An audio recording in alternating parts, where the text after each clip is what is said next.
ॐ सहना भवतु सहनौ भुनक्तु सह वीर्यं करवावहै तेजस्विनावधीतमस्तु मा विद्विषावहै। ओम शांति शांति शांति। हरि ओम। तो हमने देखा कि पिछले श्लोक में भगवान ने बताया कि भूत समुदाय मतलब कि जो प्राणी मात्र हैं, भूत समुदाय मतलब प्राणी मात्र मतलब जो जीवित लोग हैं, वे उत्पन्न होते हैं और फिर मृत्यु को प्राप्त होते हैं, फिर उत्पन्न होते हैं और फिर मृत्यु को प्राप्त होते हैं। तो वे इसी प्रकार पुनरावृत्ति करते रहते हैं। उनका जन्म होता है, मृत्यु होती है, जन्म होता है, मृत्यु होती है। अब इस श्लोक में भगवान थोड़ी सी दूसरी बात कहते हैं। तो वे कहते हैं परः तस्मात् तु भावः अन्यः अव्यक्तः अव्यक्तात् सनातनः यः सः सर्वेषु भूतेषु नश्यत्सु न विनश्यति। तो ये जो है यहाँ पर एक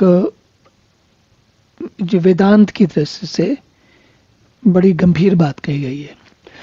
और भगवान कहते हैं, क्या कहते हैं कि उस अव्यक्त से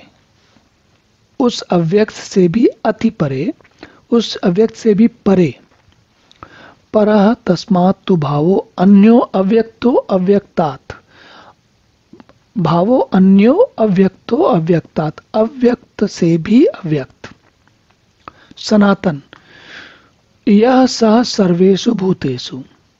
तो भगवान कहते हैं कि फिर भी एक बात होती है, वो क्या है कि ये जो अव्यक्त है, देखिए पिछले श्लोक में भगवान ने बताया कि जो कुछ प्राणी मात्र जन्म लेते हैं, मृत्यु को प्राप्त होते हैं, तो वे अव्यक्त से आते हैं और अव्यक्त में जाते हैं।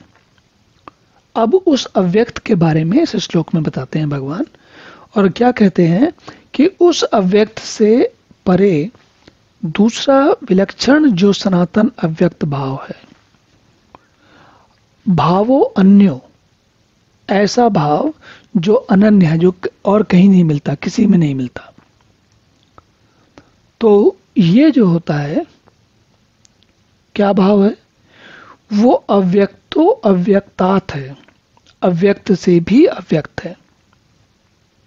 इसका अर्थ ये हुआ, देखिए हमें जगत में जो कुछ भी, जैसे मैं और आप, साधारण भाषा में समझे तो मैं और आप व्यक्त हैं, अव्यक्त नहीं है। मैं बोल रहा हूँ, मैं व्यक्त हूँ, मेरी भाषा सुनाई दे रही है आपको, मेरी वाणी सुनाई दे रही है, मैं स्वयं नहीं दिख रहा लेकिन आपको ये पता चल रहा मैं व्यक्त हूँ, मैं अव्यक्त नहीं हूँ। ऐसा नहीं कि मैं छुपा नहीं हुआ हूँ।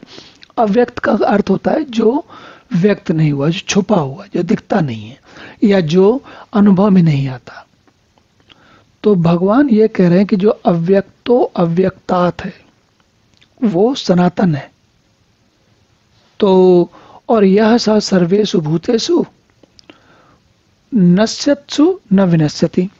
तो सर्वेषु भूतेषु, सारे लोगों के, सारे प्रकार के प्राणियों में, सभी जीवित लोगों में के नष्ट हो जाने के बाद नश्यत्सु न विनश्यति, ये नहीं विनष्ट होता। अब थोड़ा सा इस बात को एक बार फिर से देखते हैं ताकि पूरा श्लोक और भाषा को समझते हुए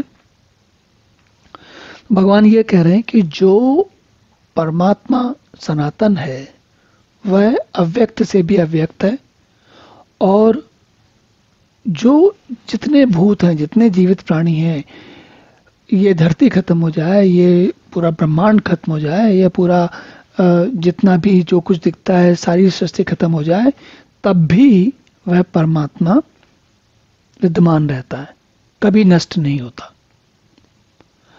अब ये बात हमको पकड़ के रखनी है। सारी गीता पढ़ते वक्त, जब भी पढ़ना, गीता का कोई भी श्लोक पढ़ना है या वेदांत में कहीं भी पढ़ना है, हमें इस बात को सतत ध्यान रखना है। क्यों ध्यान रखना है? क्योंकि भगवान ने यहाँ पर कहा कि उसकी पहचान है, परमात्मा की पहचान। परमात्मा को समझने के लिए अगर हम प्रगति करना चाहते हैं तो इस बात को बहुत ध्यान से पकड़ के रखना पड़ेगा। क्या? कि वो सब कुछ खत्म होने के बाद भी खत्म नहीं होता। ऐसी कोई चीज है जो पूरा ब्रह्मांड खत्म हो जाए तब भी खत्म नहीं होता, तब भी समाप्त नहीं होता, तब भी नष्ट नहीं होता, ऐसा भाव परमात्मा का है। और ये बात याद रखते हुए हम आगे पढ़ते चलेंगे, लेकिन अभी यहीं रुकते हैं। अब इसके बाद अगला श्लोक देखते हैं। ओम पूर्णमदः पूर्णमिदं पूर्णात् पूर्णमुदच्यते पूर्णस्य पूर्णमादाय पूर्णमेवावशिष्यते। ओम शांति शांति शांति।